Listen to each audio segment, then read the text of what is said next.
right, welcome to the Krug Show. Better late than never, but, a little behind schedule here on a Saturday morning. So I apologize to those who have been waiting, but we got a lot to get to. We're decided to do a 49er offseason blueprint. Normally, John Chapman and I stream in this window. Johnny had something going on today with the fam, so he couldn't make it. But we're going to do our 49er offseason blueprint. I've had a chance now to take a look at a lot of today is the Senior Bowl, which is a big day in the off season for the 49ers and for every team in the NFL. That's at 11 a.m., I believe, or 11:30 a.m. Pacific, 2:30 Eastern. So we will get into the off season. I'm going to give you a full review of the East-West Shrine, who looked good there. We're going to talk a little bit about cap casualties and what the Niners need to do and not do specifically this offseason. And we don't totally want to hear from you guys. So if you want to get in the chat and give me your thoughts, bang away, feel free. We'd love to hear your thoughts. And we'll go solo for about an hour right now.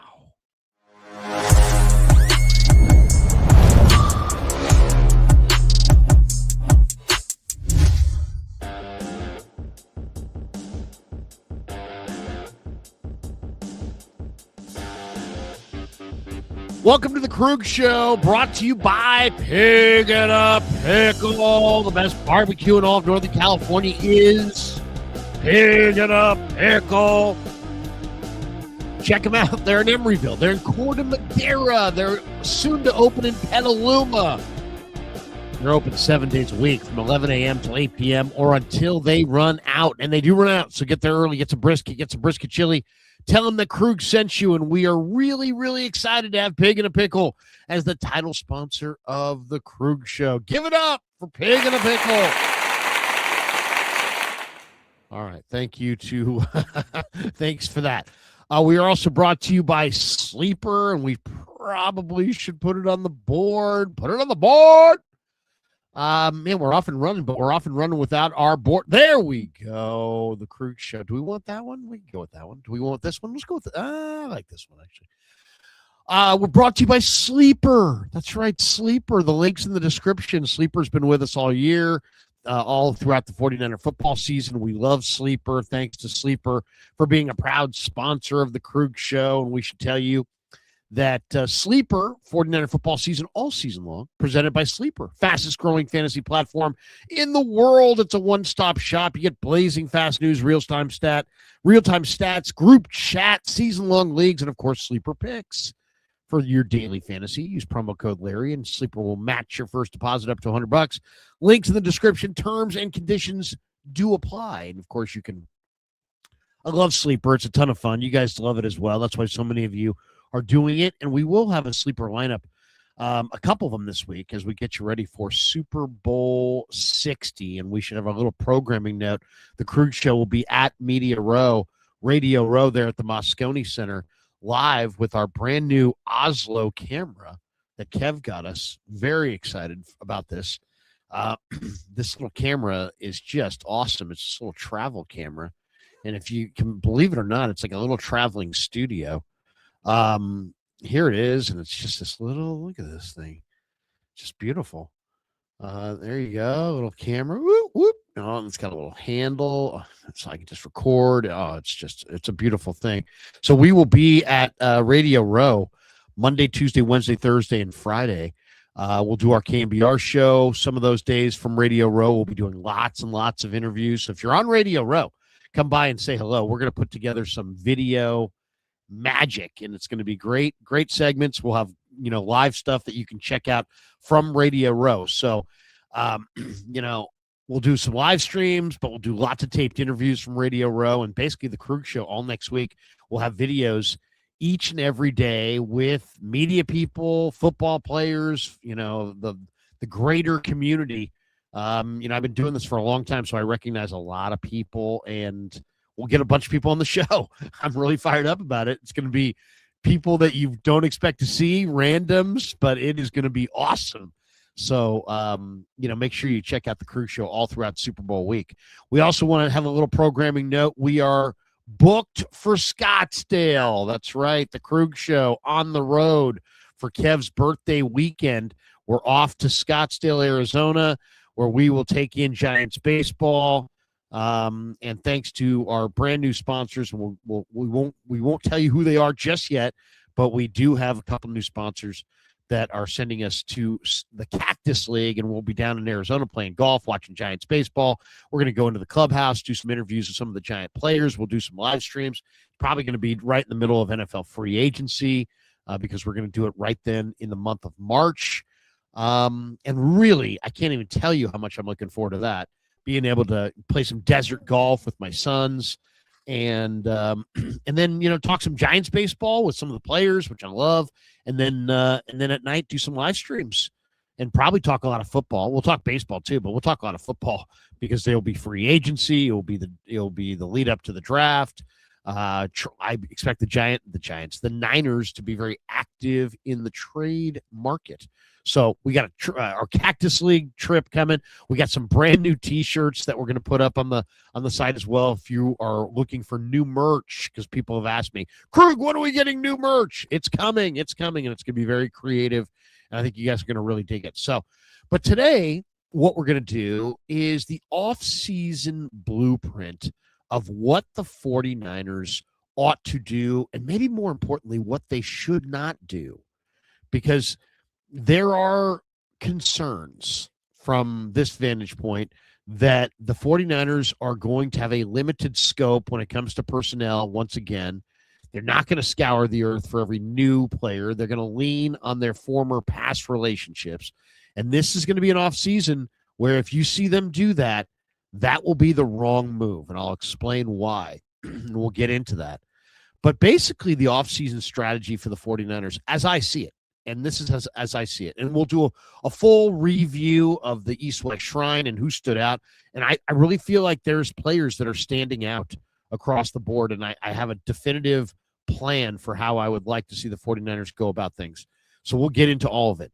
But today's about the offseason strategy. The offseason strategy. We may even put the call link in the chat and actually take some video calls. And I'd love to take some video calls and just and get your guys' thoughts. I want to do more video calls, especially in the offseason. I know Grant does his cone phone. Maybe we could do like a Krug calls, Krug show calls, something like that. I don't know what we'll call it, but I don't want to call it Krug phone. I mean, that's just, when I steal from Grant that much, it's bad enough that we followed him into the space. It's bad enough that we're parking our car at the corner of 49ers and content, but it would be worse if we just copied everything he did. Yeah, he's got the cone phone. Now we've got the Krug phone. Oh, I would have my dad on, like he has his dad on, but my dad's no longer with us. Oh, well, sad. It's kind of a sad programming note. But maybe he's going to do something with his family. I'm going to do something with my family. That's how competitive I am. Anyway, also a couple quick mentions off the start. Thanks to Claw Daddy Arcades for sending us to Philadelphia. They're a great follow on Instagram at Claw_Daddy_Arcades to find a location near you. I ran into a guy yesterday at Safeway who says he's a big watcher of the show. And, the best way to support the channel is support the sponsors. Really as simple as that. If you're down in Capitola Mall, go into Claw Daddy's Arcade there in Capitola Mall.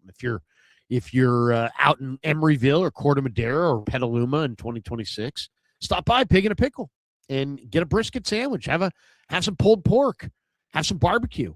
Tell them I sent you. If you're down in Monterey, especially for the AT&T, I know a lot of you are headed down to Monterey for the AT&T. Sharp Corner, Sports Cards and Collectibles. They're our sponsor, 205 Cypress Avenue. The great Anthony Catania is at 831-521-5264.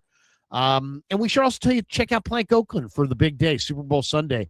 Plank Oakland is a great place to watch the game. PlankOakland.com. Check them out on the web. And as I said, we're going to have a couple new sponsors for our trip to spring training, which we will reveal at the beginning of March. All right, let's get into what we're here for, which is the offseason strategy for the Niners, what they should do, what they shouldn't do. And basically, I'm going to give you the overview, and then we're going to get into some of the meat and potatoes on this thing. Okay, first, I think the most exciting part about the Niners offseason is the fact that the Niners have a quarterback to sell who is, outside of Fernando Mendoza, the best quarterback available this offseason. And it really reveals a move that they have done well. The reclamation project quarterback has been the Niners' thing. Sam Darnold, look at Sam Darnold. They signed him to a one-year deal. He went to Minnesota. And then that was like the first go-round, and it worked really well, right? Sam did well. He resuscitated his career, went to Minnesota. Now he may be the Super Bowl MVP. Sam Darnold could be on the top of the football world. I don't think it's going to happen, by the way. I'm taking Drake May and the Pats. I'll be rooting for Drake May and the Pats. I'll be wagering on Drake May and the Pats. That might be more with my heart than my head, I got to admit, because my nephew's a big Pats fan. But Sam Darnold is one impressive win away from going from he has no career to he's on top of the football world as the Super Bowl winner and potentially the Super Bowl MVP. So this is just an amazing thing, that Sam Darnold could go from the outhouse to the penthouse. Well, that was a couple years ago. And then he parlayed that into a nice riches for himself, and he resuscitated himself. Now, what did the Niners get out of it? Not much, really. A good backup behind Brock Purdy. But then there was Act Two. It was Mac Jones. And this time the Niners really wised up, and they gave him a 2-year deal for reasonable money. And now they've got the number 2 quarterback that, going into the offseason, draft and free agency combined, Mac Jones is the second best quarterback available to Fernando Mendoza. And he's valuable because he's good. He's valuable because he's young. He's valuable because he's not hurt. And he's valuable because his contract is a 1-year, $7 million deal, which is very, very favorable. It gives whatever team that trades for him a nice 1-year kind of look-see where they can kind of dip their toe in the water. You can trade for Mac Jones, the asset, and if you want, you can have him next year for $7 million and take your own year to kind of evaluate if you want a big money deal. And then what does that look like? Is he a $20 million guy? Is he a $30 million guy? Is he a $35 million guy? Is he a $55 million guy? I mean, it's like, it's going to kind of depends, right? So kind of depends on how he does. What if Mac Jones goes somewhere like Minnesota and they go to the playoffs and win playoff games and maybe go to a Super Bowl? Well, then suddenly, Mac Jones is going to be making a lot of money. So, but it's a 1-year look-see at Mac Jones at age 27. His career has been resuscitated. He's a great guy, I'll tell you that. He's competitive. The Niners can keep him. They don't have to give him away. They can just say, hey, they can drive a really hard bargain. People are like, oh, well, you might be able to get a 4th-round pick. What? You have no idea what you're talking about. They're probably going to get some combination of a 2nd-round pick, a 3rd-round pick, and a player for Mac Jones. I would not be surprised if they got all 3. I would not be surprised if Minnesota came calling and said, we want Mac Jones. I bet you the Niners could get a 3rd-round pick this year, a 2nd-round pick next year, and Jordan Addison. And you say, what? That's ridiculous. That's a ridiculous haul. Yep. It's called the laws of supply and demand. Hey, Minnesota, you're right. The price is too high. We'll talk to you later. Bye-bye. As soon as that phone gets hung up, they're back to, where's J.J. McCarthy? The owner's pissed that the GM got fired and the head coach is probably next because of Sam Darnold being here and us taking the wrong quarterback. We should have kept Darnold, traded McCarthy, and we wouldn't be in this. Wouldn't be in this situation. So there you go. I've got Kev sending me notes now. Let's see. We got to do a sleeper. We're going to do a sleeper lineup tonight or today at the end of this. All right, we will. We'll definitely do a sleeper. We'll do a sleeper deal. We'll do a sleeper lineup today on the stream. At the end. Okay, so the plan initially is to trade Mac Jones, and now you have, and yet you don't have to. You can keep him if you want to, because you can afford him and you like him and he's good. So you can trade Mac Jones for what I just described as what looks to be maybe a potential haul, or you could say you could keep him around. Now, I think as part of my plan, I'm moving him. As much as I like him, you have to keep your eyes on the prize. The 49ers used to have an advantage. His name was Eddie DeBartolo. Well, we're going to talk about Eddie and what Eddie would be doing if Eddie on the team. That's another thing we're going to get to this morning. We're going to do it all in roughly an hour, which we're already 15 minutes in, so I better get it cooking. But the reclamation project quarterback is the new way. That's the Niners' new advantage. Quarterbacks want to play for Kyle Shanahan. They want to play behind Brock Purdy. They want to be in close proximity to both Shanahan and Purdy. Purdy for his prep, Shanahan for his offense, the 49ers for their structure and their success. Quarterbacks want to be here. So I would absolutely sign Zach Wilson, whose career has sucked to this point. He's second pick in the draft. Guy went to BYU. He's great. He's got arm talent. He's got mobility. He's got all kinds of skills. But he went to the Jets, and he was terrible. He went to Miami. He wasn't much better. So Zach Wilson badly needs the Niners. He needs Shanahan. He needs Purdy. He needs the reclamation project. If I was Zach Wilson, I would take a lot less money to come here. And that's what I'm banking on, that the Niners are going to trade Mac Jones, then they're going to sign Zach Wilson, and he is going to be their backup quarterback to Brock Purdy, and they're going to go from one reclamation quarterback to another. If Sam Darnold was 1.0, Mac Jones is 2.0, Zach Wilson is going to be reclamation project 3.0. And then you just keep doing this. You just keep doing this, and this becomes your advantage. This year, you send Mac away for a great price. Next year, maybe you send Zach Wilson away to a needy quarterback team for a good price. And you keep getting extra day 2 picks. And that's how you're going to close the gap on Seattle and the Rams and the Eagles and the Chiefs and the Patriots and all the top teams in the NFL. That's your Eddie D. That's your secret advantage on the rest of the league. You have Shanahan, you have Purdy, you've proven that you can reclaim guys' careers quarterback-wise. Keep doing it. And here's the scenario. We're interested at our price, 2-year deal. Got to have a 2-year deal. We're giving you something. We're going to help you reclaim your career.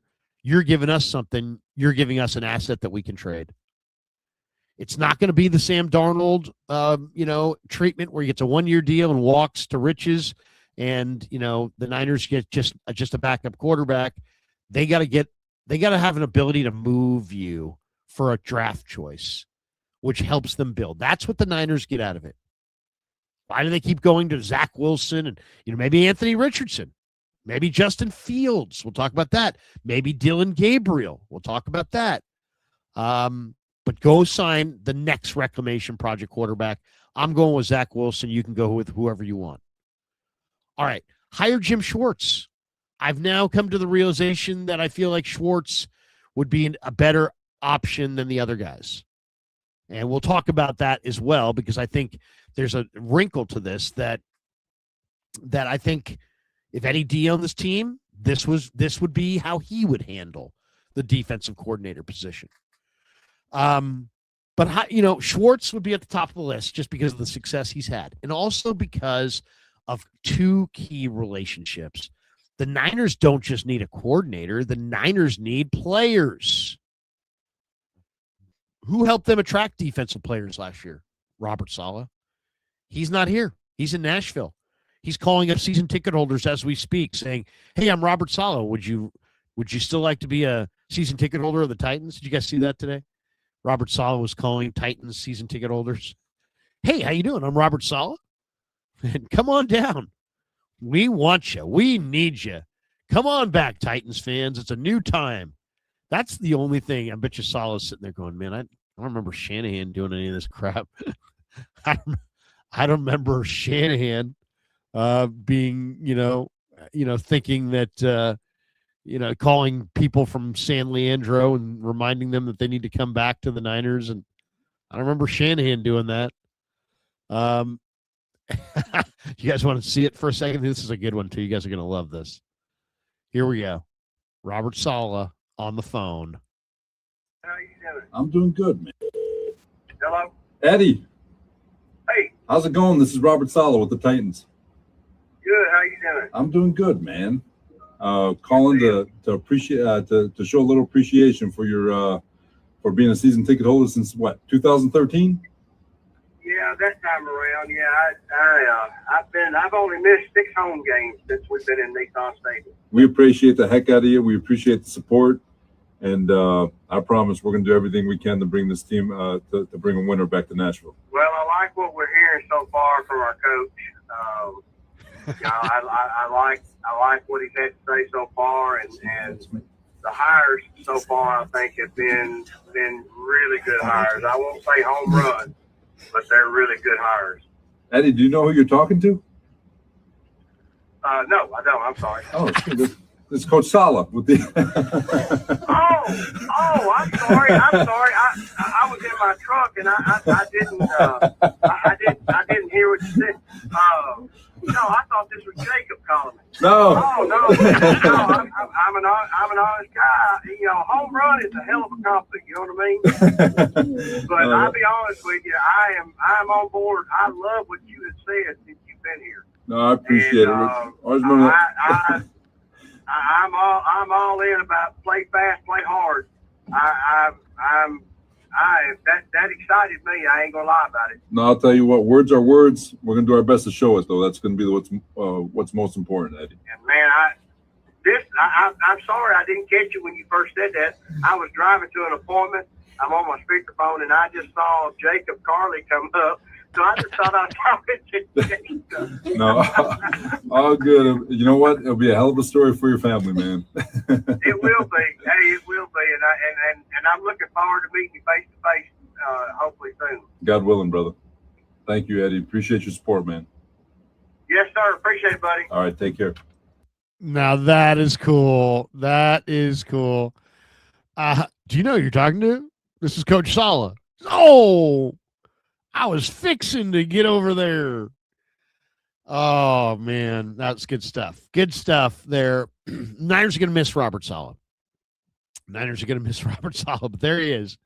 Robert Saleh is the guy who used to attract free agents. He was the guy saying, come play for me, man. Well, you know what? The Niners, this is why I kind of like the idea of Schwartz, because they've got a couple free agents in Devin Bush, the linebacker, weak side backer, and Martin Emerson, the corner, real long corner. And both those guys are in that kind of, they're not stars. They're coming off good years, uptick years in their career. They would be great, reasonable, low-cost 49er additions, and they would be fantastic additions. Emerson is a big corner who can play man, and obviously he knows Schwartz's scheme. And then you've got Bush, who I loved him at Michigan. He's a little bit undersized, kind of like O.D. Winters, but he can fly, and he makes tons of tackles. And to me, those two guys would be two great free agents for the 49ers to go after, and I think their chances of landing them go way, way up if they have a guy like Jim Schwartz. So that would be part of the plan as well. Now, what's the rest of the plan? I think you got to look to try to fill your needs. I think your offensive needs, I would look to do that more in the draft. Defensive, or in free agency, I should say. The defensive needs, the remaining defensive needs, I think you'll look towards the draft. So the draft for D, the free agency for offense, and we're going to talk about some of the candidates and what I think is a good fit. So let's just get right into it. One of the things that really jumped out to me was, this is, first of all, we're at the East-West Shrine time of the year, right? We're in the East-West Shrine week. They the Shrine game was played last week. I had a chance to watch the thing, watch the practices that I had taped, and just kind of go through the East-West Shrine roster.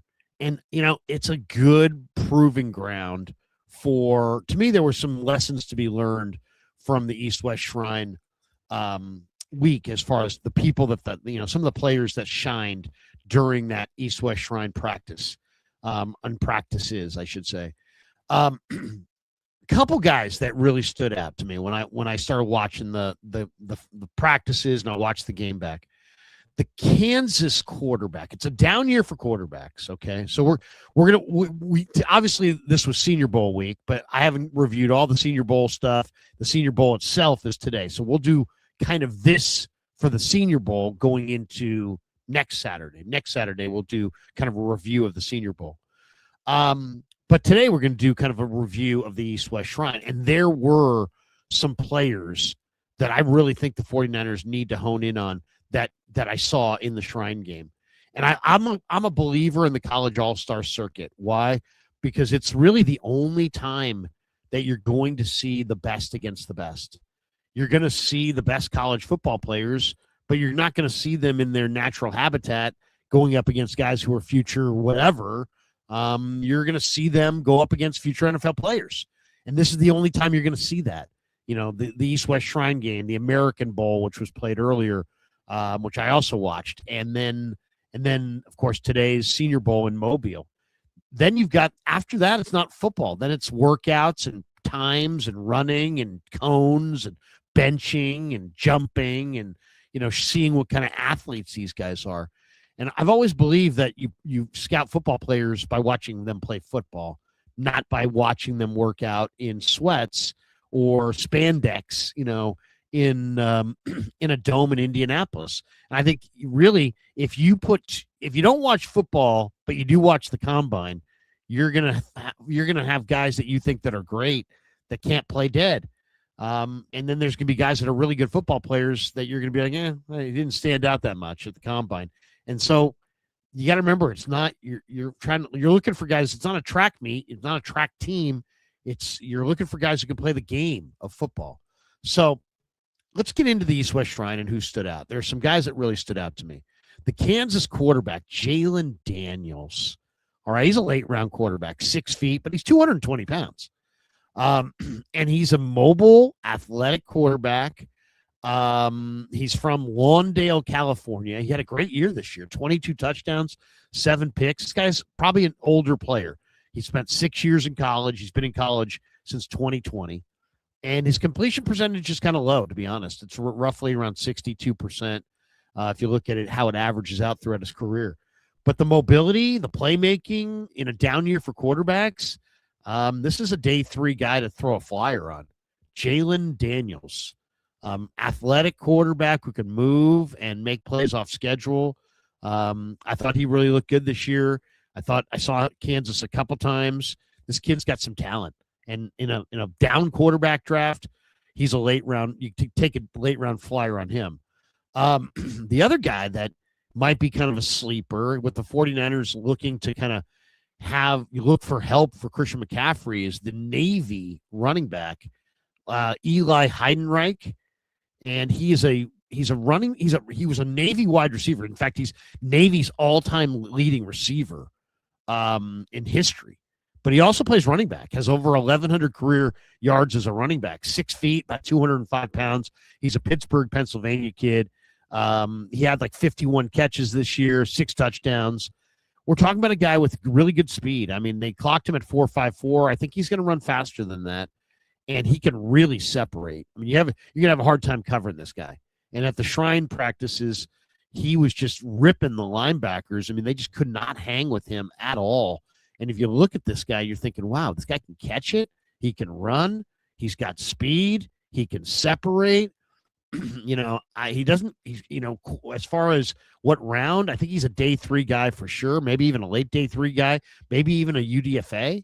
He might be an undrafted player.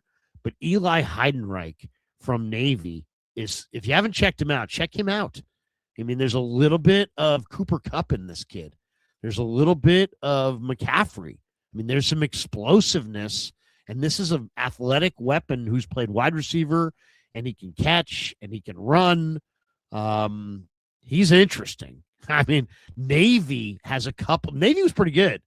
And we'll talk about their other defensive tackle in a bit, but Eli Heidenreich really opened my eyes. Another guy who I've loved all year, but he looked fantastic at the East-West Shrine was Dylan Bell, the wide receiver from Georgia, who's kind of like a Deebo Samuel. He's a gadget player. You know, he's a very, he's got a solid frame, strong lower body. At Georgia, they used him as a gadget player. Lots of stuff around the line of scrimmage, kind of the way the Niners use Deebo. Very, in the slot, almost everything underneath. But 2 things really stand out. This guy made plays down the field. I mean, this guy made catches down the field. And he made huge plays for Georgia in big moments in some of the biggest games in college football in the best conference. So nobody really talked about Dylan Bell this year. He's going to be a steal in the draft. There's no question about it. The other thing that stands out about Dylan Bell, most rookie receivers, need all this time and development. This guy's ready to play, like right now. Like you could put him on your team, and this guy's going to be ready to run routes. I mean, he's, put me in, coach. I'm ready to play today. So I like Dylan Bell a lot. And to me, that's a day 3 sleeper. Is he a star? No. But you know what? I think he could be kind of like a poor man's Debo, and I think he's going to be a very, contributing, productive NFL player, maybe even as a rookie. Now, another guy that absolutely looked fantastic in the Shrine game, and a guy that I'm really passionate about the 49ers drafting, is Emil Wagner, the offensive tackle for Notre Dame. This guy is dominant.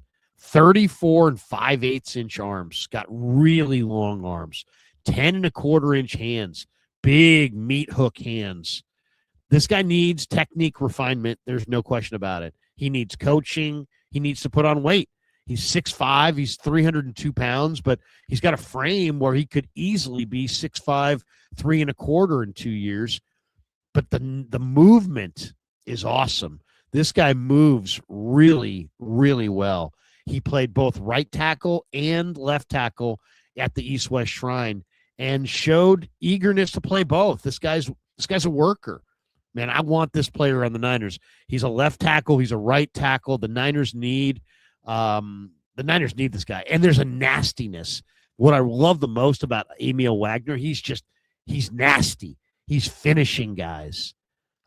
This is a really good prospect. And, right now he's considered to be kind of a day 3 guy, maybe even a late day 3 guy. But by the time the draft rolls around, he's going to be moving up the charts. I guarantee you. He's very fluid. He's very athletic. You're talking about, assignment sound, 34-inch arms, huge, long arms, great frame, well coached, smart, and nasty. And the versatility to be a swing tackle, to play left tackle or right tackle. I love me some Emil Wagner. Absolutely a fantastic tackle. Now, and this is in the Shrine game. The Niners, to me, they may be able to solve their issues on the line of scrimmage just from some of the prospects in this game, okay? The other guy at the East-West Shrine that really had a great week was Brian Parker II, the Duke right tackle, who understands, got with his agent, and, he understands. He's got 31.5-inch arms, which is too short to play tackle. He was a really tenacious, I will fight you kind of a tackle. He wore 53 for the Blue Devils, but he's got short arms. So his agent and him are like, hey, he's going to play center. He's a center. So he went to the East-West Shrine game, and he worked as a center all week. And he wants to be a center. Now, he hasn't done it, but this guy would be a great talent. The Niners are looking for the replacement for Jake Brendel. This might be your guy. He's a little tall at 6'5", but he's a film junkie. He's strong. He can anchor. He's nasty, and he is experienced. He's played over 2,000 career snaps at left tackle and right tackle. I love this kid. He's going to probably be a 3rd or 4th round pick. Brian Parker II, the Duke right tackle. He wears 53. If you watch Duke film, he really stood out. Really stood out. And to me, if they got Emil Wagner and Brian Parker, that would be, and they could probably get both those guys, as I said, either one on day 2 and or probably both on day 3. That's good enough. I mean, you can invest picks in other spots, knowing that you got a couple really good prospects there, one on the interior, one on the outside. All right. There's always a player, though, that just makes you go, who is this guy? And I saw that player last night going through some of the practice film and then watching the game and watching this kid's highlights. This is my new favorite guy. I don't know if I'm going to be doing too many mock drafts that don't include this guy. He's a defensive lineman from Southeast Louisiana. He wears number 2. His name's Caleb Proctor. And if I can find the film, and I think I'm probably going to have to look for this film and show this to you guys because it's unbelievable. It is unbelievable. This guy's film is so this guy's hands are so nasty. Has got so many dominant traits. It's incredible. You know, watching his film, I was like, this guy is something else. I'll type his name in here. Unbelievable. Caleb Proctor. And he's a Louisiana kid. And the hand strength is off the charts. He's shorter and smaller than you would think. And here, let's see. This guy is unbelievable. I'm gonna share the screen and we're gonna play this. This is incredible. One of the best films I've seen. When you look at the hand strength on this guy, it's off the charts. Now he's gonna be a day 3 defensive lineman. But he is spectacular. Okay, whatever. Get this out of the way. Here he is. Caleb Proctor. Not a lot of size, so looking forward to see if they can use that size a little more frequently. Nussmeier taken down. There he is right there. And just the quickness, the power, the hands are so violent. This guy's got the most violent hands of almost anybody I've seen. 9 sacks, so he's a pass rusher.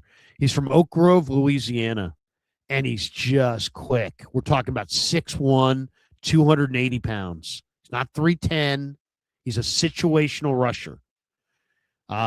Really strong hands, violent hands, 33-inch arms, violent player. Works with, wins with quickness, great motor. Look at the speed, though, the ability to close at 280 pounds. He just broke that quarterback right there. That was violent. There's one of these cuts that is just ridiculous. Here he is in the backfield on the pursuit down the line of scrimmage. Here he is, little jumps into the backfield, throws this guy down against the run. Number 2, this might be the film. This might be the highlight. There's one of these highlights that's just ridiculous. Here he's bull rushing. Now he comes off the bull rush, throws the quarterback down with violence. Maybe this is it. One of these is it's just ridiculous. I'll show. It's coming up here, and it's just the guy is just flying at the quarterback. Here he is splitting a double, working like crazy, trying to affect the quarterback. There's a motor here. I think this might be it. He throws that guy away and just hits the quarterback. I mean, he just threw that offensive. This might be another one. Just throws guys away. The hand strength is off the charts. He's working back to the quarterback. Sack. Really, really interesting player. He was his conference's defensive player of the year. Explosive hitter. Smaller frame, pass rusher. He fits the Niners scheme. He's a one-gap penetrate and go kind of guy. He's a Jim Schwartz kind of a guy. Career, 48 games, 26 TFLs, 16 sacks in 48 career games. First team All-Southland. Scheme versatile. Guy can play, the guy can play a lot of different spots. As I said, he wins with quickness. He's a rotational defensive lineman. He's one of those guys. He's a highly productive, as a 3 technique. That's really what he is. He's a 3 technique. He's a penetrator. He's a 3 technique penetrator in an even front. That's what we're talking. That's really what we're talking about. And just a special player, really special player. Penetrating defensive lineman, day 3 pick, dominated the one-on-ones at the East-West Shrine game. The weakness is he doesn't anchor against the run. He's not an every down defensive tackle. You're going to have to play him in a rotation. But, man, this guy's got the whole arsenal. He's got the whole bag of moves. He's got club moves. He wins with quicks, swim moves, arm overs, double hand swipes. The guy's got it all. Relentless in pursuit. Love this player. Caleb Proctor. Super violent hands. So he really stood out at the East-West Shrine game. I mean, really stood out. Couple edge rushers that really stood out at the East-West Shrine game. Malachi Lawrence from Central Florida.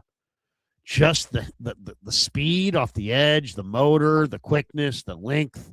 I mean, he's really something, man. Malachi Lawrence.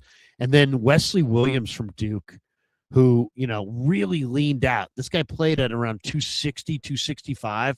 I saw Duke and Cal this year in Memorial Stadium in Berkeley, and this guy really opened my eyes.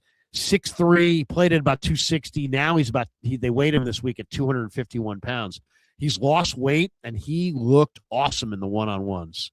I mean, the speed that he has is just off the charts. Really fast player, really exciting player. Loved watching him. So that's just another guy that really stood out to me at the East-West Shrine game. And then, there were a number of guys.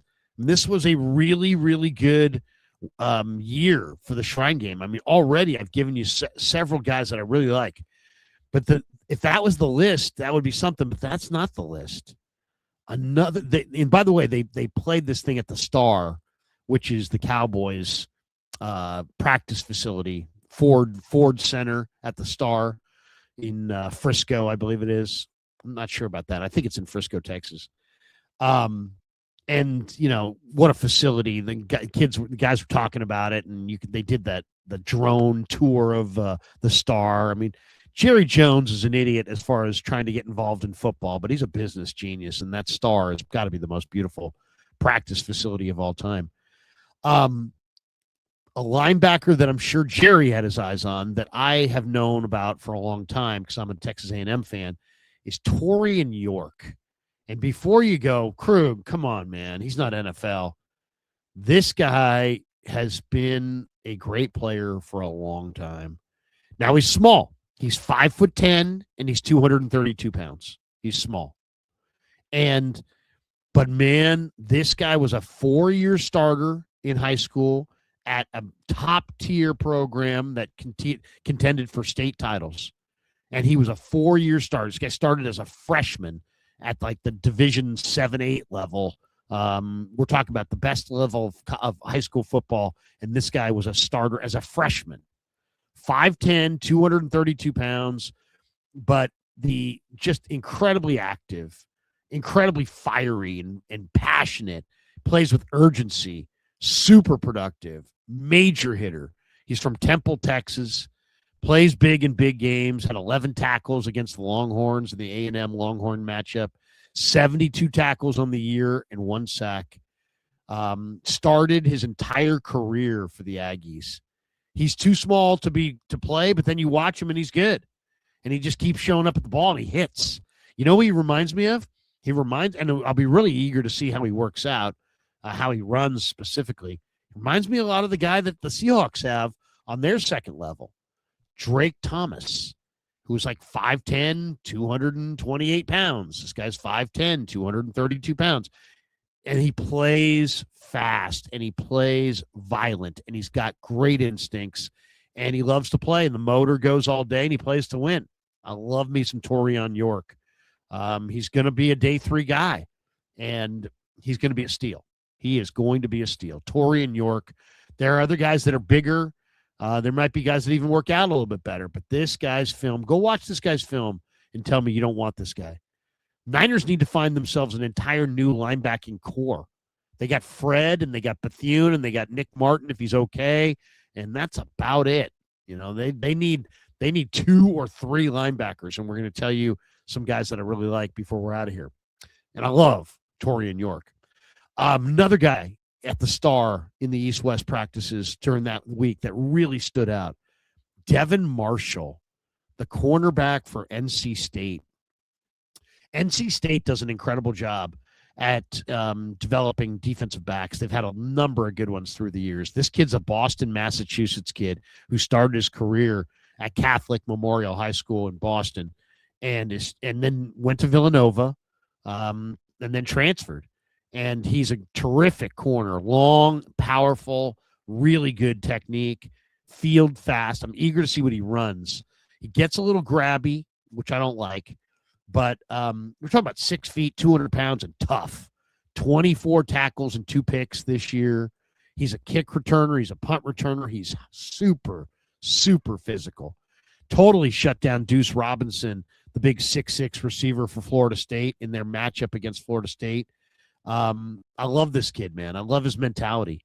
They said, hey, Devin, in an interview with Marshall, one of the scouts was like, hey, Devin, describe yourself. He's like, man, I'm a dog.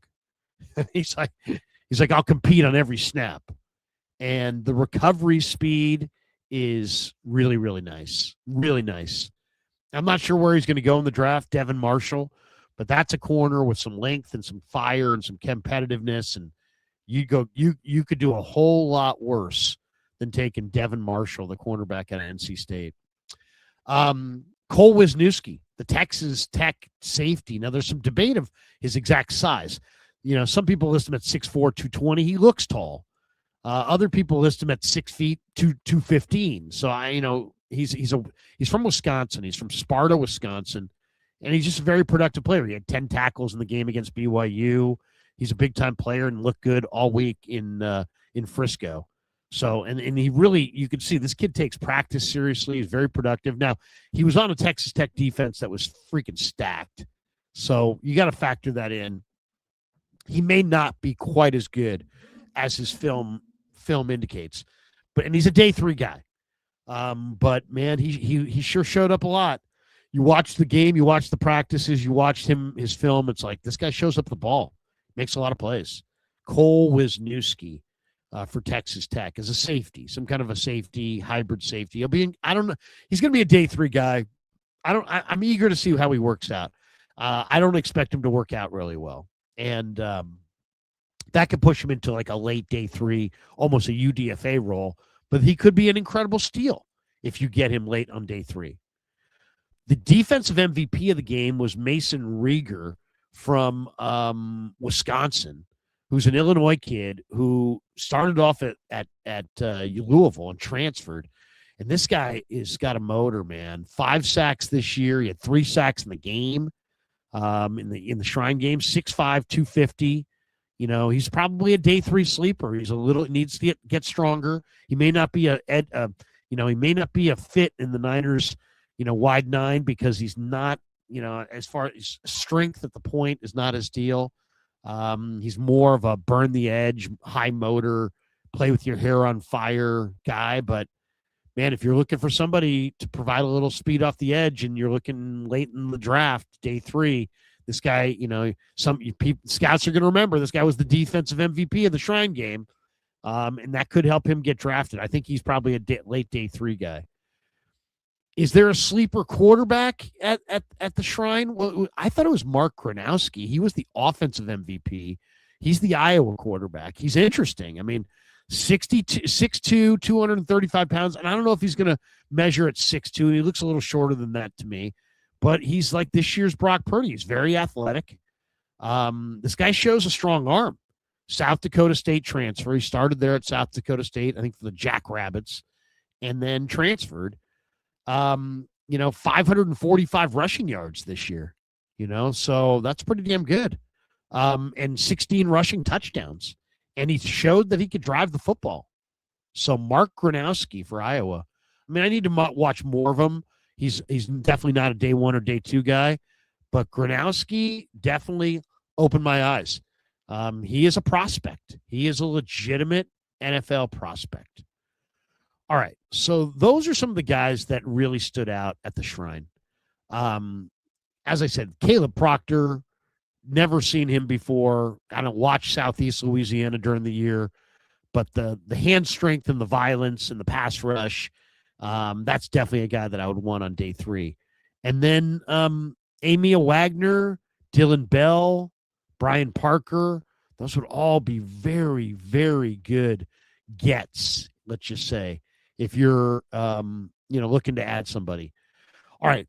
The other thing that I ran into that I wanted to get into, I saw a whole article Bleacher Report did on 3 or 4 potential cap casualties for NFL teams around the league. And this is where I think the 49ers are going to have to be careful, okay? And this is what I was talking about before. This is an area where the Niners are going to have to be careful. Why do I say that? They're going to have to be careful because I get the sense that they lean on Kyle Shanahan and the coaching staff for a lot of their personnel evaluations. And what do coaches do? They coach. They don't watch a lot of personnel. So their personnel evaluations are tied to the games that they play and the teams that they play. So it's always, they always seem like they keep, and last year, every time they had an injury in camp, here comes another guy that they had before, whether it was, a special teams receiver or this guy or that guy. Oh, well, he was here before. He was here last year. We used to like him. And we had him here. Bourne was here before. They could have gone with Brandon Cooks. They should have gone with Brandon Cooks. Instead, they went with Bourne. Why? Because Shanahan knew him from before. And when you look at cap casualties and the list of the guys and who's going to be free agents, there's going to be some ex-Niners. There's going to be an opportunity for Shanahan, if he wants, to get the whole crew back together. And he's going to have to resist. Who do they list as potential cap casualties? Well, Deebo Samuel's a free agent, so he's not going to be a cap casualty, but he's out there. There's already rumblings. Maybe the Niners will bring Deebo back. Why would you? There was a reason that you got rid of him. Don't forget. Yes, you need receivers, but you don't need old has-been receivers. Deebo's out there. Don't look back. They're projecting Dre Greenlaw to be cut by the Denver Broncos. How about that?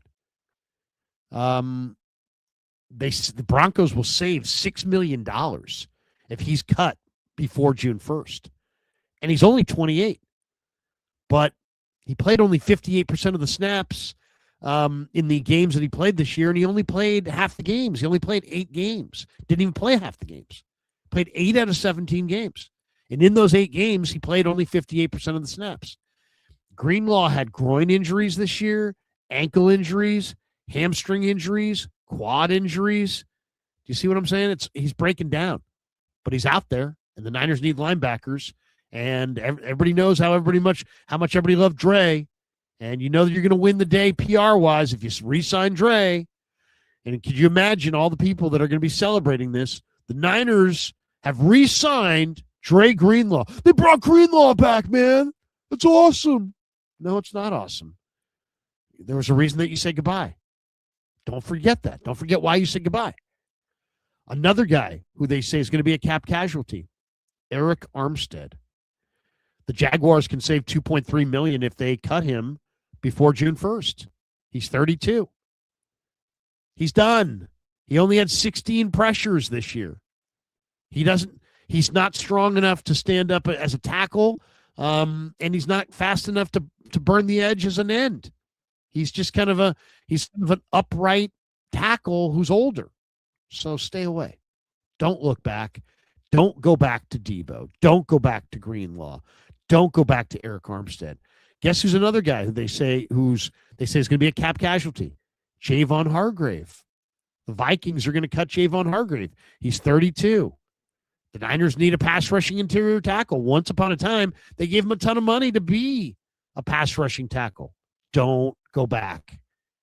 Javon Hargrave didn't play all that well this year. That's why they're cutting him.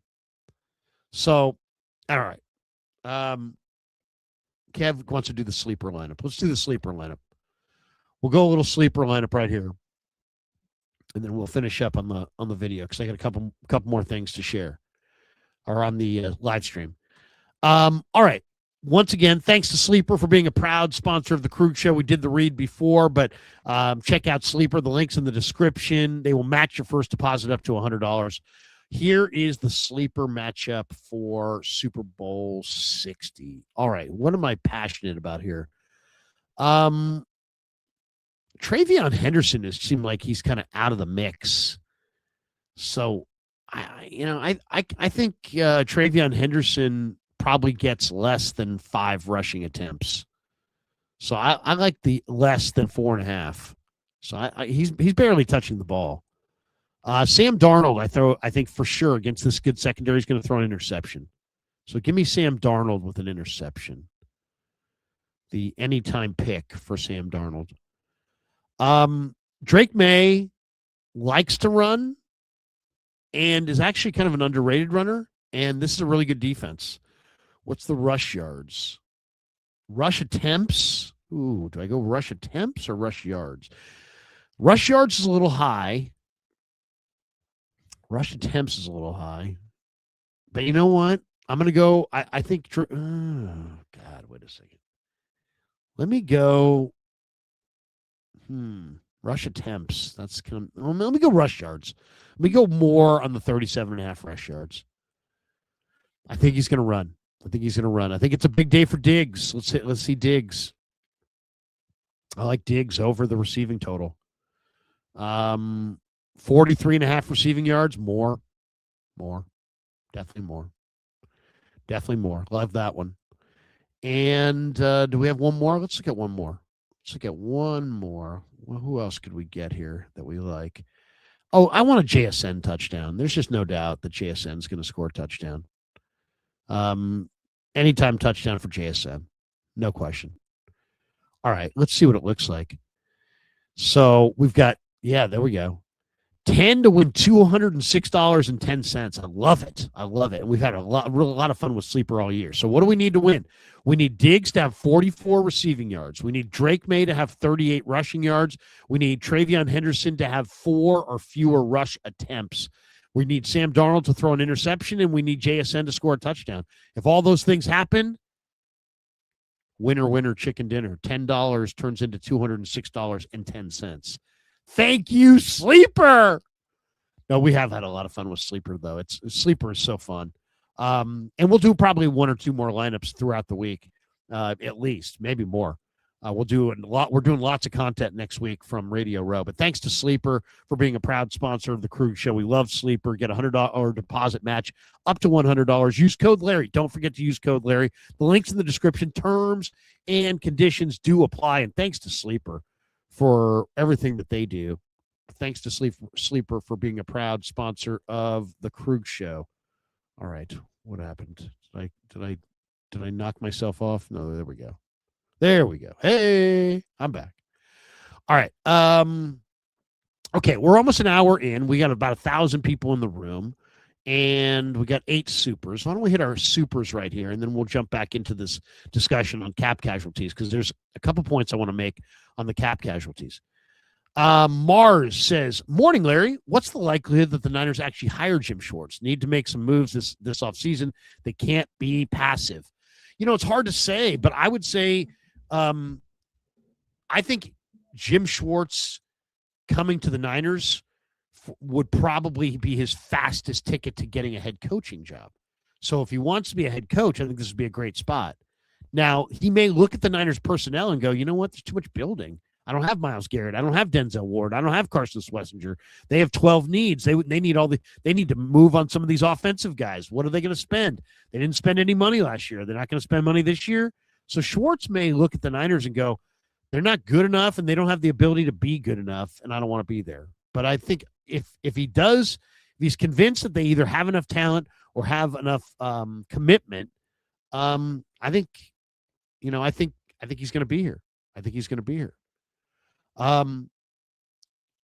The Eddie D, people ask, the one thing I get really sick of, with Eddie D around this week because of the premiere of the new documentary, which comes out tomorrow, tomorrow, on AMC and AMC Plus, The Rise of the 49ers. And Eddie D went to the world premiere earlier this week. And, they asked him the question, hey, how would you handle not winning a Super Bowl in 31 years? And he's like, I wouldn't. And then all these people shot back with, you know what? It's easy for Eddie to say, a lot of people were like, yeah, hey, way to go, Eddie. But then a lot of people who didn't like that were like, it's easy for Eddie to talk big. He had the salary cap. He won a Super Bowl in the salary cap era. You guys do know that, right? I mean, there was a cap, and then he won a Super Bowl. This idea that he could never win a Super Bowl, they added the cap, and then they won the Super Bowl. So this he could never win in this era, and he could win in this era. He did win in this era. It was the beginning of free agency, but it was free agency. I mean, he did do it. I mean, people say he could never do it. Now, one of the things I think that's so interesting, what did Eddie D do? He took every he didn't break rules. I mean, obviously they have an Edwin Edwards thing, but that was totally separate. He didn't break rules. He just spent more money than everybody else. They traveled first class. They took jumbo jets. When they won championships, he threw lavish parties and invited their entire players' families and their wives and their girlfriends. And when their girlfriends had and wives had birthdays, the Niners sent flowers and gift baskets and fruit arrangements and everything else. They took care of their guys. And that's why Eddie D was so. That's why all those free agents signed with the Niners. That's how they got Dent and Sanders and Jackson and Plummer and all the Norton. That's how they got all those guys. Charles Mann at the dawn of free agency in 1994, because Eddie had built up goodwill with the players. Everybody wanted to be a Niner. Everybody knew the Niners traveled in first class. Everybody knew Mr. D was awesome, and all guys wanted to play for him, like badly. And so the Niners got all these free agents. So that was their advantage. Well, what would Eddie D be doing now? He'd be following the rules like everybody else. He'd have a capped team like everybody else. But there are things that you can do, like assistant coaches. The 49ers are looking right now for a new defensive coordinator. What would Eddie D do if he still owned the Niners and they were looking for a new defensive coordinator? They've interviewed Jim Schwartz, or they're talking about interviewing Jim Schwartz. They have not interviewed Jim Schwartz. They've interviewed Raheem Morris. They've interviewed Gus Bradley. They interviewed another coach as well, Joe Woods. So they have 3 interviews. But because there's no cap on what you pay assistant coaches, Eddie D would probably be attracting top-tier assistants from other teams by paying them double, triple, quadruple what they were making, because there's no cap. He would spend every dollar he wanted to spend on the non-capped areas of pro football, and that's the assistant coaches. In fact, what do I think Eddie D would do if he was running the Niners right now? He'd hire Raheem Morris and Jim Schwartz. He'd go, I'm going to go with Gus Bradley and Jim Schwartz. I'm going to go with Raheem Morris and Gus Bradley. I'm going to go with Jim Schwartz and Gus Bradley. You see what I'm saying? And this is not just me making it up. The Niners had Bill McPherson and John Marshall. They had George Seifert and Ray Rhodes and Pete Carroll. Some of these guys, there was overlap here. The Niners had a brain trust of defensive coaches. They had a great coaching staff. The year they won the Super Bowl, George Seifert was the head coach. Mike Shanahan was the offensive coordinator, and Ray Rhodes was the defensive coordinator, and they still had Bill McPherson and John Marshall. They had all these great coaches. You win in the NFL when you have the best players and the best coaches. That's when you win. So this Eddie D couldn't do it in this era. Bullshit. Says who? You know what they call that? That's an assertion. How do you, that's great. You can assert anything you want. Can you defend it? Can you back it up? He wouldn't be able to spend anything he wants on players, but he'd have Spagnuolo as the defensive coordinator. He would have bought him from the Chiefs 3 years ago. He'd have, whatever. He would go buy whatever he could buy in the uncapped areas to make sure his Niners were the best. They would travel first class. They would have the best facility. This electrical substation, fine. You know what? I'm ripping it out, and I'm going to spend the $10 million that it cost to build a new one, and I'm building it a mile from the stadium. I'm building it, a safe distance away. Yeah, we've debunked it. We don't think it's anything, but it doesn't matter. Mr. D is going to rip it out and build a new one 2.5 miles away. So there's no perception even that there's no chance that this could hurt the Niners. No chance. That's what he would do. He would spend every dollar. He wouldn't be sitting there going, maybe we should be 26th in undrafted free agent spending. No, he would not. That's what the Niners did last year, 26th in undrafted free agent spending. So if you wonder, what would Eddie D do? He'd go get Raheem Morris and Jim Schwartz. He'd bring back Gus Bradley and then bring in those guys. I mean, he'd be like, you know what? We'll have them all. We'll take them all. What tale my thoughts will tell throws this one. Larry, do you think it's possible for the 49ers to close the talent gap this offseason from the Seahawks and the Rams? It appears that they must hit a home run on every move they make to accomplish that. Well, I'll say this. I don't know if they are going to be able to based on their track record, but it can be done. But you're right. They're going to have to hit.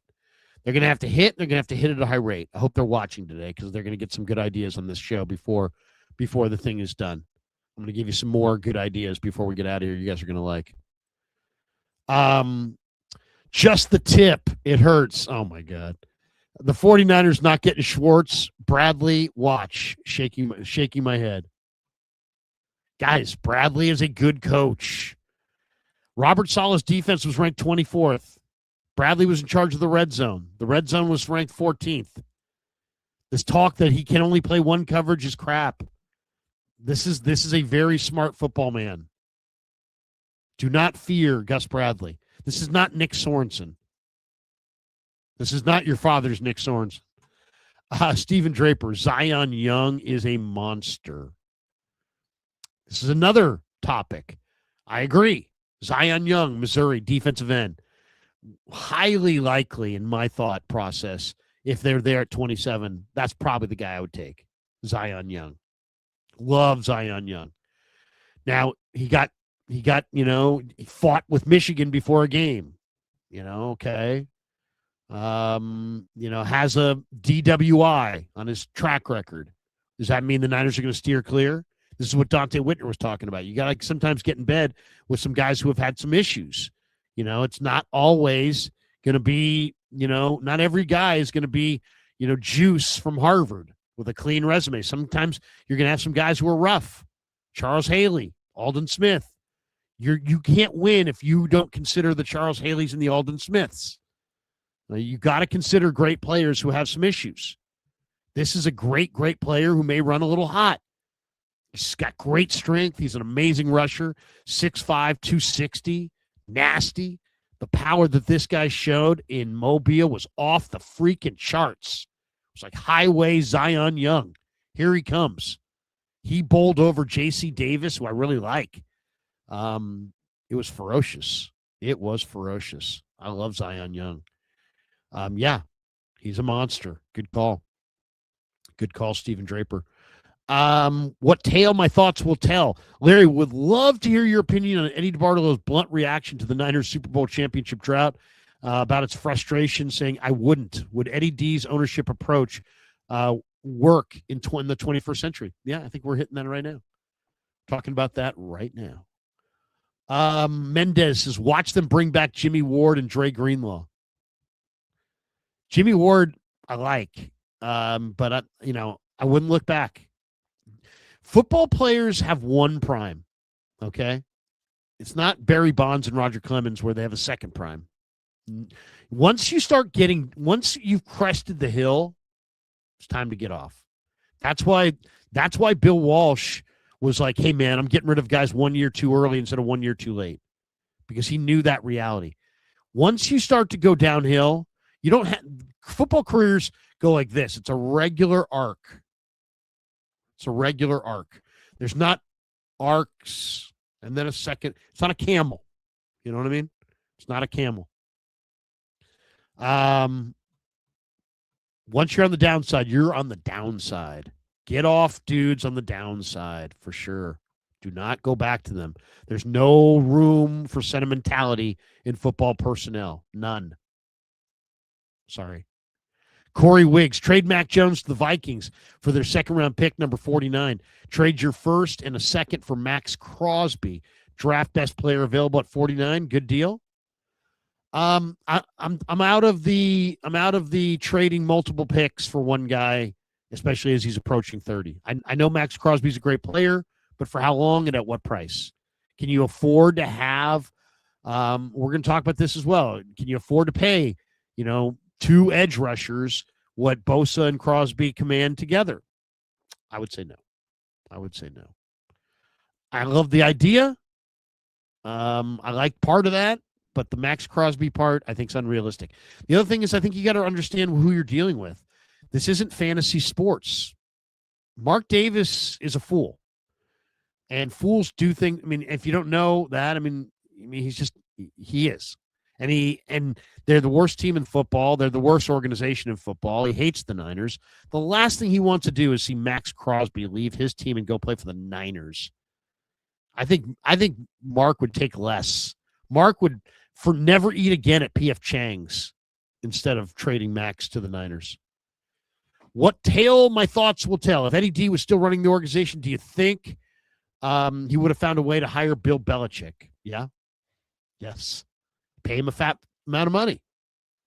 You know, he'd be like, oh, we need a better coach. Bill, come on, get in here. Would it have been the right move? I don't know. But yes, I think that definitely is the kind of move that I could see Eddie, endorsing. Okay. Back to the cap casualties. So part of the cap casualties, one of the things the Niners can't do is they got to have a personnel department that looks forward, not back. Okay. So looking at this cap casualties list, and it's an impressive list. There's a lot of interesting names on here, and it opens some avenues and it closes some doors. And I think it's pretty interesting. But looking at it, the one thing that stood out to me is that, there are some themes here. And one of the themes is don't look back. You're going to have a chance to look back. And it's going to be warm and fuzzy to bring back Eric Armstead or Javon Hargrave or Dre Greenlaw or Deebo Samuel. And there's just that, that fan and that media person that just, they don't know anybody new. So there's comfort in the old guys coming back. And there's fans like this as well. And then fans also buy jerseys. And it's like, hey, man, I got an Armstead jersey. I got a Hargrave jersey. I got a Greenlaw jersey. I got a Deebo jersey. Now I can use my jersey, because they're back. But it's as I said, you don't want to go that way. You don't want to go that way. Now, the other thing I noticed from looking at this list of potential cap casualties is that the tight end market, which is a market the 49ers badly need to swim in. They can't rely on George Kittle. He's going to be, 33, 34 years old. He's coming off an Achilles. He's done a ton, but they gotta not lean on him. They can't rush him back, and they can't think that when he comes back, he's going to be the George of old. He's going to be diminished to some level, to some degree. He was going to be diminished anyway because he's getting older. He's 34 years old. But when you look at the number of tight ends that they're saying could be cap casualties of their team, it's really interesting. This is going to be a great thing for the Niners. Listen to the number of tight ends who are quality that they're saying and projecting as cap casualties. Evan Ingram, they say is going to be a cap casualty. They say the Bears are going to wind up cutting Cole Kmet. Pretty solid tight end. Going to be a cap casualty. Buffalo's going to wind up cutting Dawson Knox, they say. This is according to Bleacher Report. I always like Dawson Knox going back to Ole Miss. He's athletic. He can jump. He's been a really good player. They've got Dalton Kincaid now. They don't need him. He would be good. He's not old. Jonnu Smith is a reliable receiving tight end. For those of you who play fantasy football, you know all about Jonnu. TJ Hawkinson. You have one Iowa guy. Do you bring in another guy? Hawkinson is available and probably will be a cap casualty according to the reports I'm reading. Colby Parkinson for the Rams, who just had a really good catch in the playoff game a couple weeks ago. Big guy, went to Stanford. I could definitely see Lynch bringing Colby Parkinson in. That's an interesting name. Payne Durham, who I loved at Purdue. He's been underutilized, but Tampa loves Cade Otton. I actually think their smarter play would be to retain Payne Durham. He's the younger player, but they badly want to retain Cade Otton. So Tampa is probably going to wind up making Payne Durham a cap casualty. He might not be a bad tight end. And the guy that I would sign is Carolina, they're saying, is going to make Tommy Tremble, the former Golden Domer, who's really hyperactive. He's good. He can block guys in space. He can be like an H-back. He can do a lot of things. He can move. He can catch. He's tenacious. He'll block.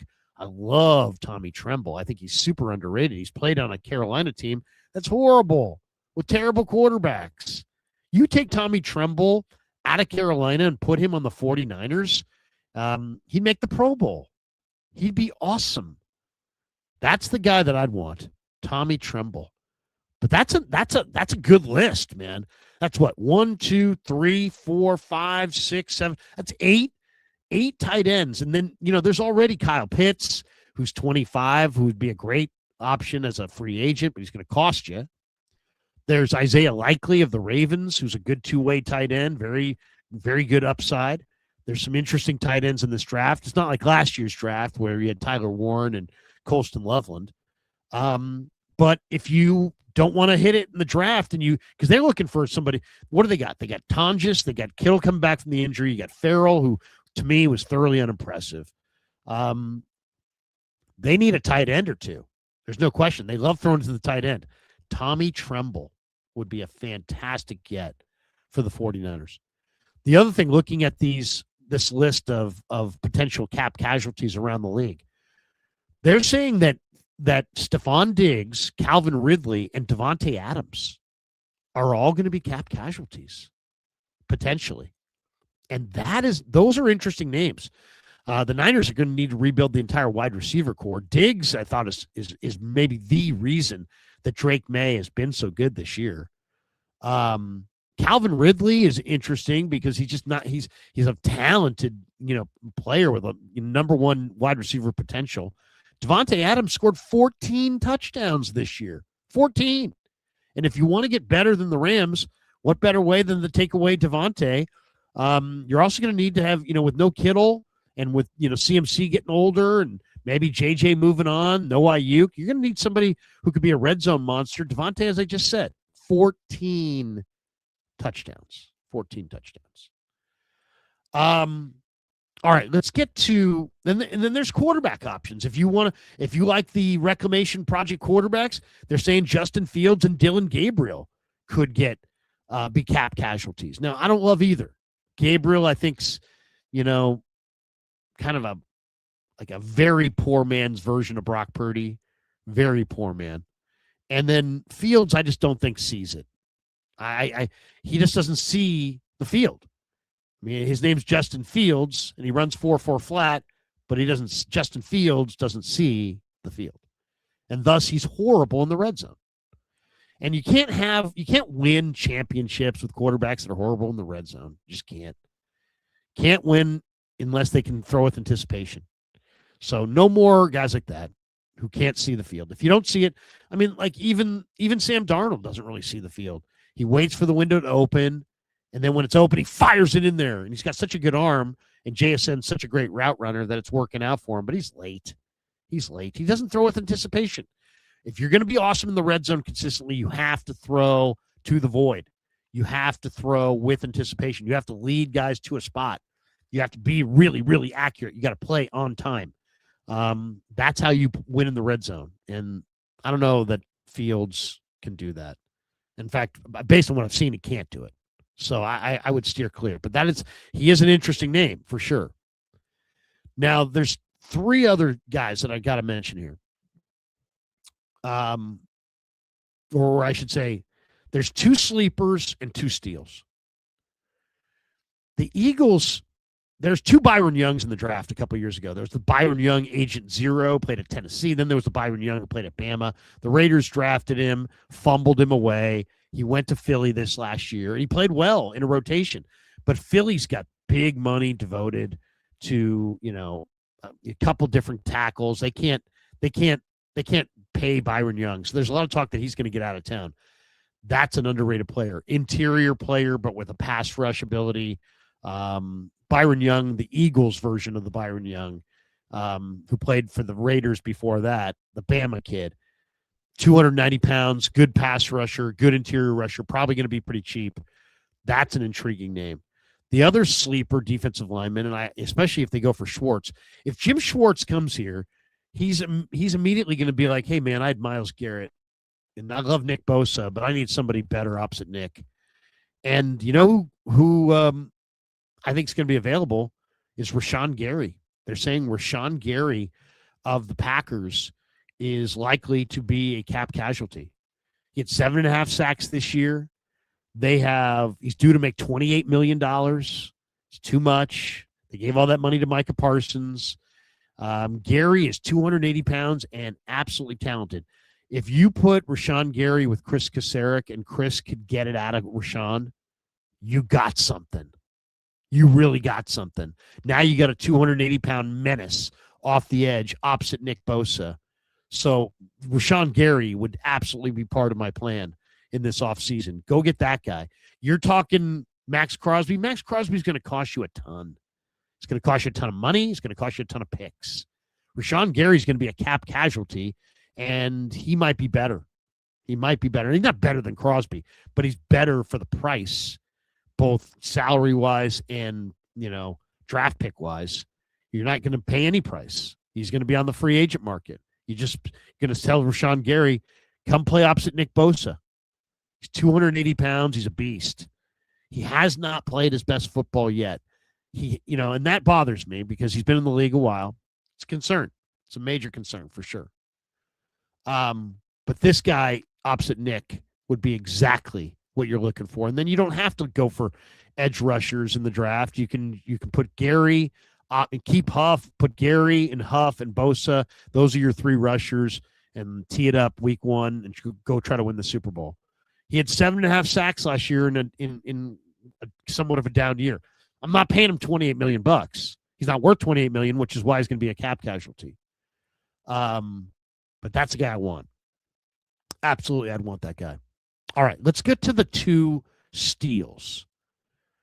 What's a big part of going forward? I think Christian McCaffrey at the end of the year said, hey, look, I'm okay if they want to bring somebody else in, And by the way, the Niner cap casualties they suggested Bryce Huff, which I could definitely see, Brandon Ayuk, whether he's cut or traded, and then Jake Brendel. This is the Bleacher Report article.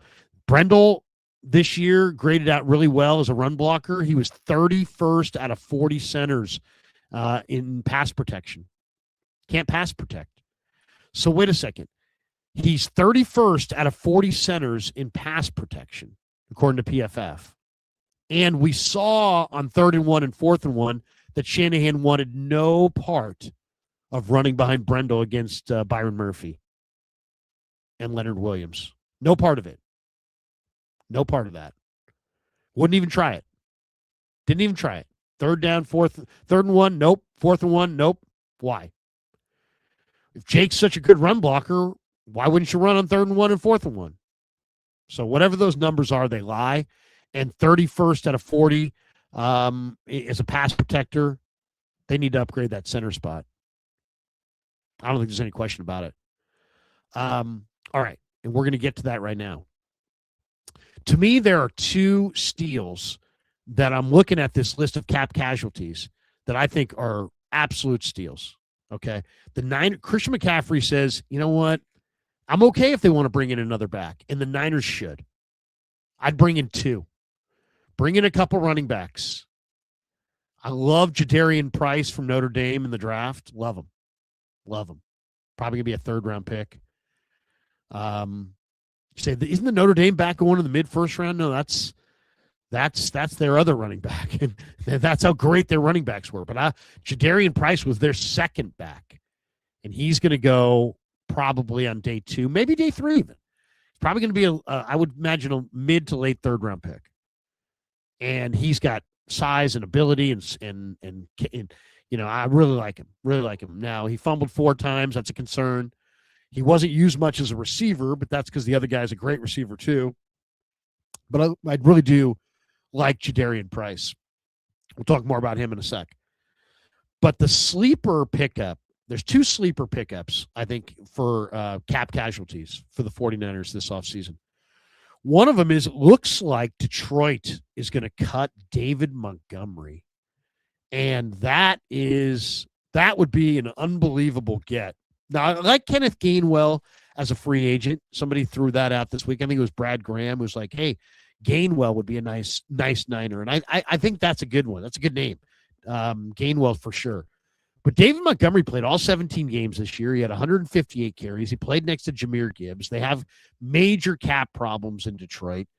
Iowa State guy, you'd have the Iowa State backfield with Purdy and Montgomery. Montgomery's really good between the tackles. They got to figure out a way to get McCaffrey into more of a, throw him the ball, less contact, more carries for other guys. To me, if you're going forward with McCaffrey, and obviously you are because he's one of your best players, you got to have a better plan this year, than last year. Last year was all McCaffrey left, McCaffrey right. We got Brian Robinson, but we're not going to use him. We got Garendo. We don't trust him. We got Jordan James. We're never going to use him. He's hurt all the time. So it's just all CMC all the time. And you got to the playoffs, and once again, CMC was a shadow of what he was earlier in the year. Go get David Montgomery. Go get David Montgomery and run the ball with Montgomery between the tackles and use him as your power back, and let CMC be the receiver. CMC and David Montgomery. That's part of my plan. David Montgomery running the ball, CMC catching the ball. And if you can get Jadarian Price, there's your three-headed running back monster for next year. The last undrafted free agent, or the last cap casualty, wrong term, is a buddy of mine. If you follow my channel, I'm a big fan of Nick Allegretti. Nick and I have been friends since I had him on my show when he was at Illinois. This guy's got a wrestling background. He's tough. He's a great guy. Had a nice career as a kind of utility backup interior offensive lineman for Kansas City. He can play everywhere. Started in the Super Bowl against the Niners in Vegas. Started all 17 games this year with the Commanders. Went to Washington and, has become kind of their utility offensive lineman. He can play right guard. He can play left guard. He can play center. He's versatile. He's smart. And he is tough. And to me, this is a guy that I would definitely sign. They're saying the Commanders have, what's the former Niner executive that went there? Why is his name escaping me? Adam, whatever. Went to Washington and had signed all these free agents. Now Washington's in huge cap hell. And they're gonna have to offload a number of guys. They're gonna cut Marshawn Lattimore, but nobody wants him. He just tore his ACL. They're gonna cut other guys, and one of the projected cap casualties is Nick Allegretti. He's not old. He can play, as I said, all three interior spots. I think he's an upgrade on Brendel at center. I think he could be a really good player if you lose.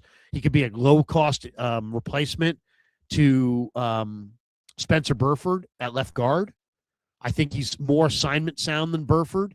He's a little bit less physically than Burford as far as overall strength, but Allegretti plays with leverage, and he is versatile and scheme. He's scheme versatile. He can do a number of different things. He's very smart.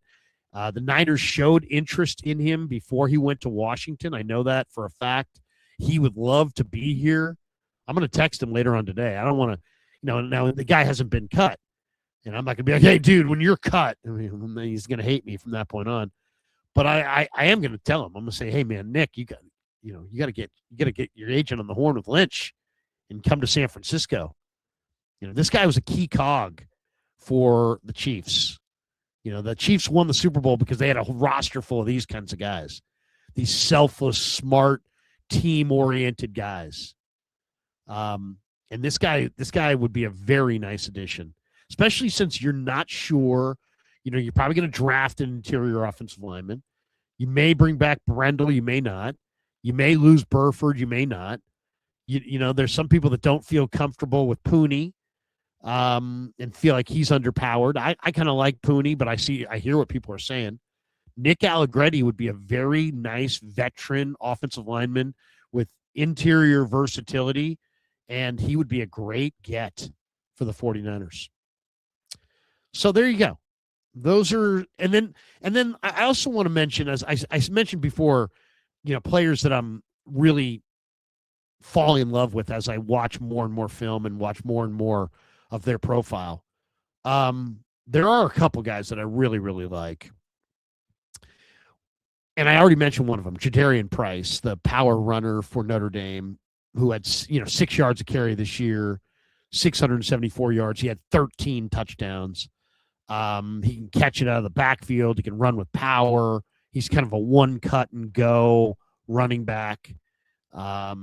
Didn't catch a lot of balls. I mean, they didn't throw him the ball very much. He only had 15 career receptions because that's because the guy he played with really took a lot of those footballs, and they used him more in the pass game. But this guy is a really nice player. The other guy that, to me, is a difference maker, Kyle Shanahan has said a couple times this offseason, hey, we were slow. We were noticeably slower this year than we have been in the past. The Niners have to get some dynamic speed. And the guy that I would target is Zachariah Branch for Georgia, who, slot receiver, think of kind of a Zay Flowers type of a guy.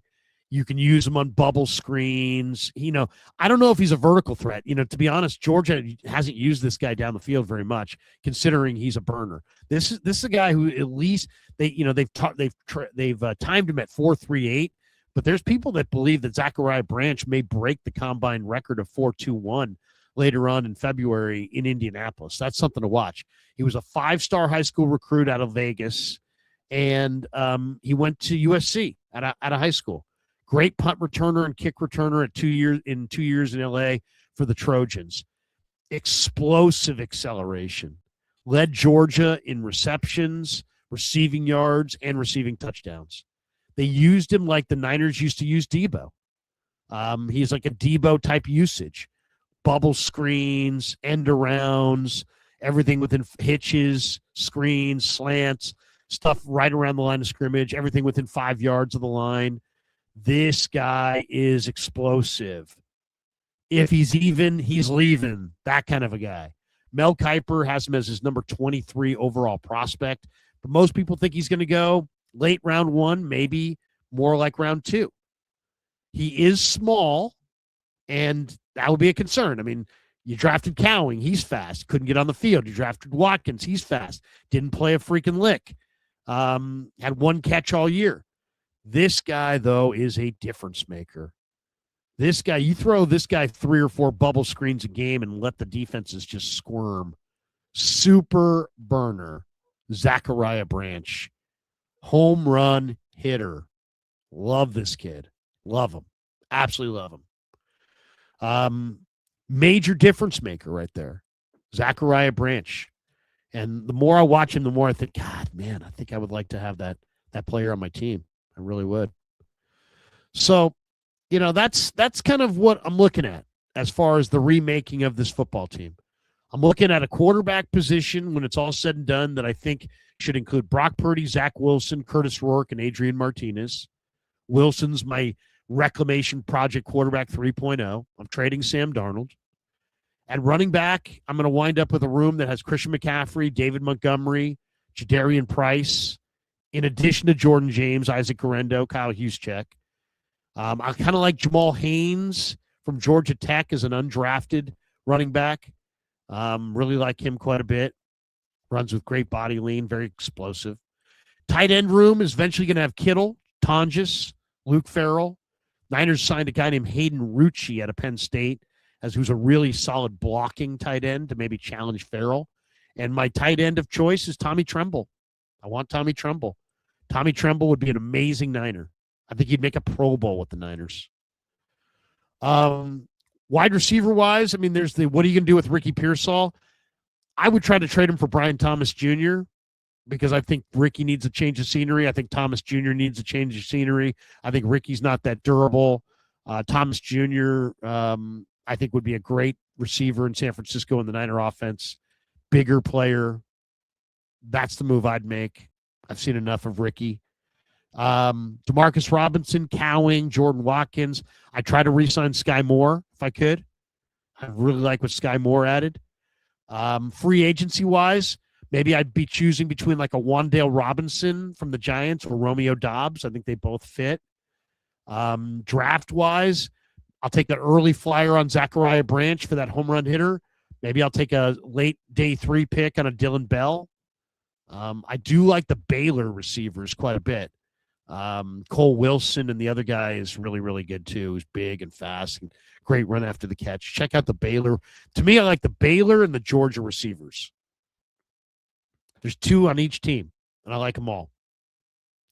Offensive line-wise, I'm going left to right. Trent, Pooney, I'm playing at left guard. Allegretti.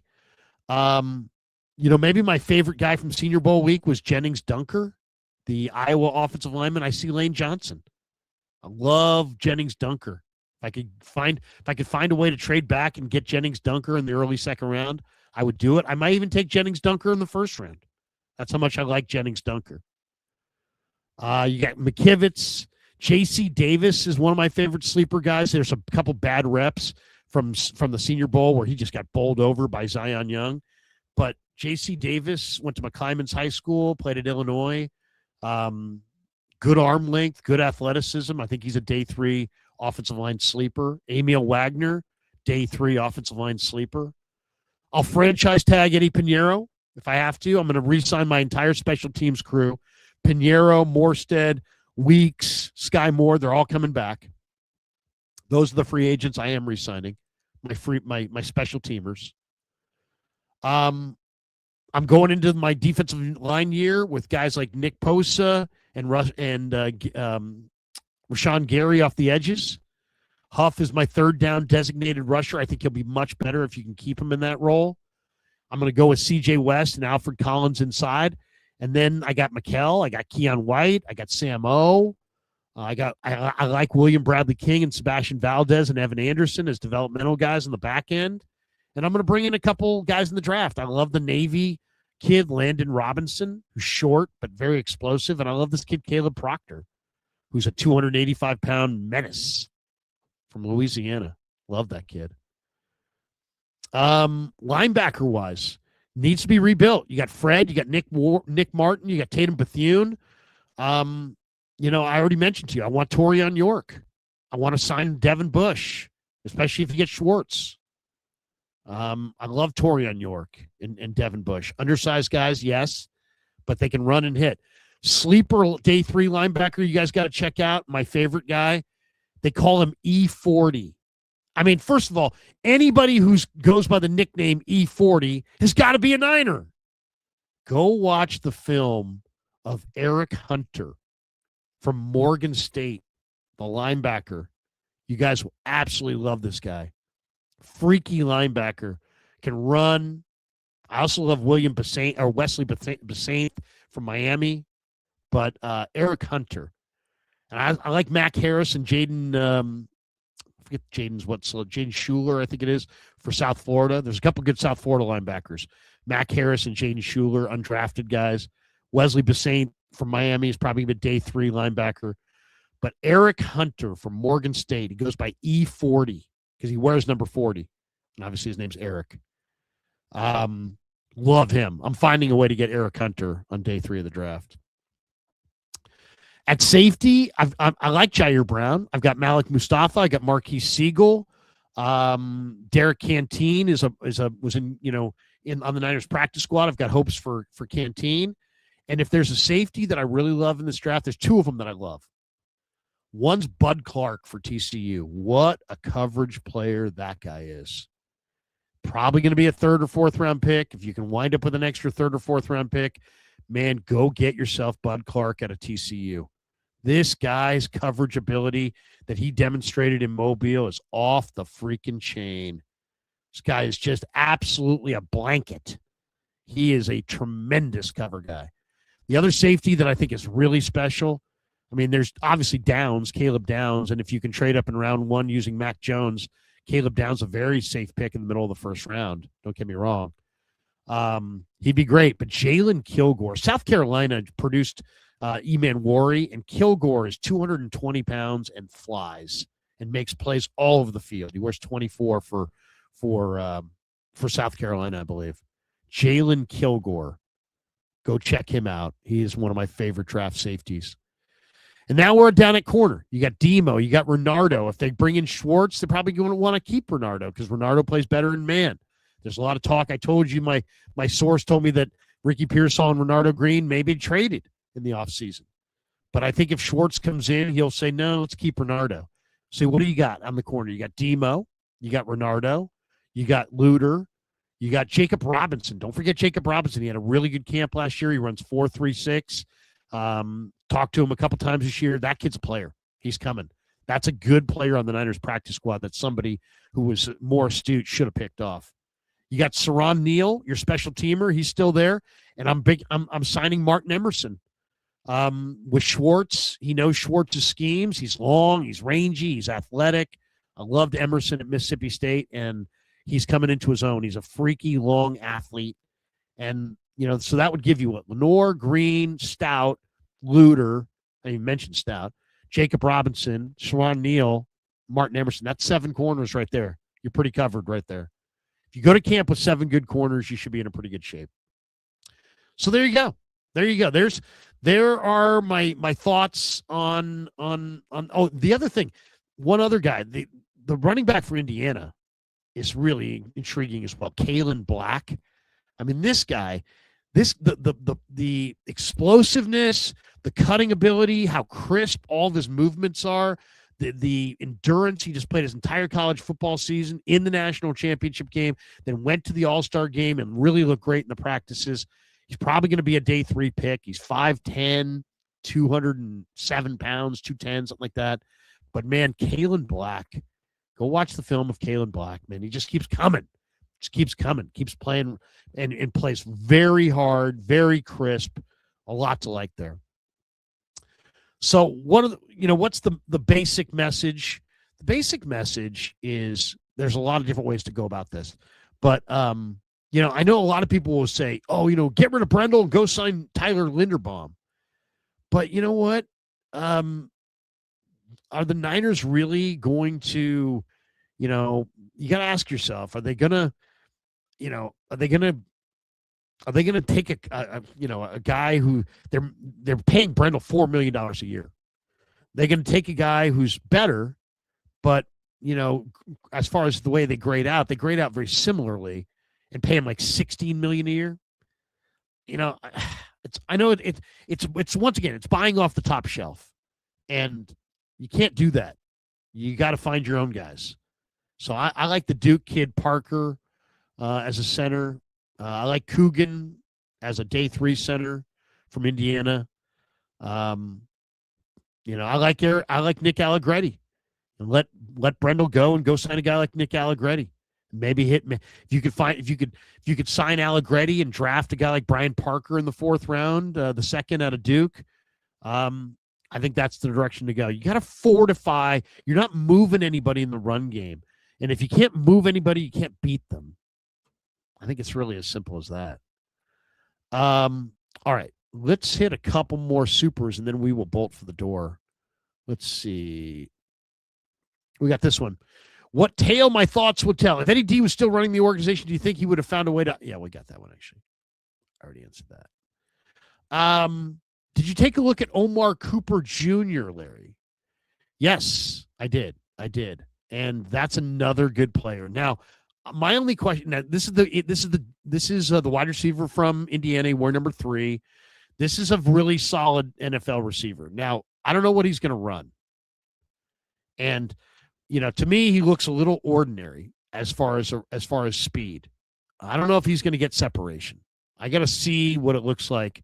I got to see more of him. He's tough, and he'll block, and he's a precise route runner, and he's got great contact balance. And if you watched him this year, 13 touchdowns, 69 receptions, 937 yards, strong hands. Really, really good. Professional wide receiver. That's the thing. He's slippery. He's a yard after the catch guy. He's clutch. He's a competitor. He breaks tackles. But, is he special as an athlete? Can he separate, or is he going to be wired to corners? And then what round? I mean, there's a big debate here. I saw in First Draft with Field Yates and Kuiper, they were discussing Omar Cooper. And Field Yates is really like Omar Cooper, and he was talking about him in the 2nd round. Well, Kuiper came on and said, I really like him as well. And then he's round 3, round 4. So there's a big disparity there. What is he exactly? Is he going to be a second-round guy? I wouldn't take him in the second round. But if he's there on day 3, I'm interested. It's just the way that thing goes. You got to get value. Lick Scorpion says, Larry, have you considered talking with Lynch about your draft prospects and picks, basically giving him your list and stuff it in his pocket? Let's do it. Yeah. I would. I absolutely would. Because as you guys know, I'm happy doing my channel. I don't want anybody's job. I don't need anybody's job. I love what I do. And I love the Niners. And I love John Lynch, and I want to see him be successful. And I absolutely would share notes. I feel like my thoughts are I've got good clarity on this. And I have no agenda other than I want to win the fucking Super Bowl. I want to win that 6th Lombardi. I want the Niners to climb this mountain. It's doable, but they're going to have to get it right with what we're talking about right now, which is personnel in the draft. I'll tell you the other guy that really I got to look more into because I was just like, wow, this guy looks awesome. I forget his name. I got to look it up real quick. Defensive tackle for the Gators. Oh my God. I was watching some of the film from the practices, and I was like, this guy looks fantastic. Let's see what they list him as. Maybe they list him as a 1 technique. I thought of him as kind of a 3. Caleb Banks. Man, there's some great D tackles this year. There really are. Caden McDonald looks good, but he's kind of short, kind of like a DJ Jones. There's big Dominic Orange for Iowa State, who's very quick. Lee Hunter from Texas Tech. Wow, what a week he had. This guy is hard to block, and he's tons of power, 6'4", 320. Darrell Jackson Jr. from Florida State. Talking about 11-inch hands and 6'5", 330. And, I mean, there's a lot of DeMonte Capehart from Clemson, baller. I mean, there's guys. I mean, there's a lot of dudes. Damon Payne Jr. from Michigan, but Caleb Banks from Florida. They list him on Draft Tech here at pick number 36. If he's there at 27, I'd take him. I'd have a hard time passing on that guy. He is awesome. And then there's a lot. Keldrick Falk is the defensive end from Auburn, 6'5", 290, but he's a pass rusher. There's some incredible players. Tyreek Sapp, 6'3", 275, Florida, defensive end, pass rusher. I mentioned Caleb Proctor from Southeast Louisiana. Love him. Landon Robinson from Navy. Love him.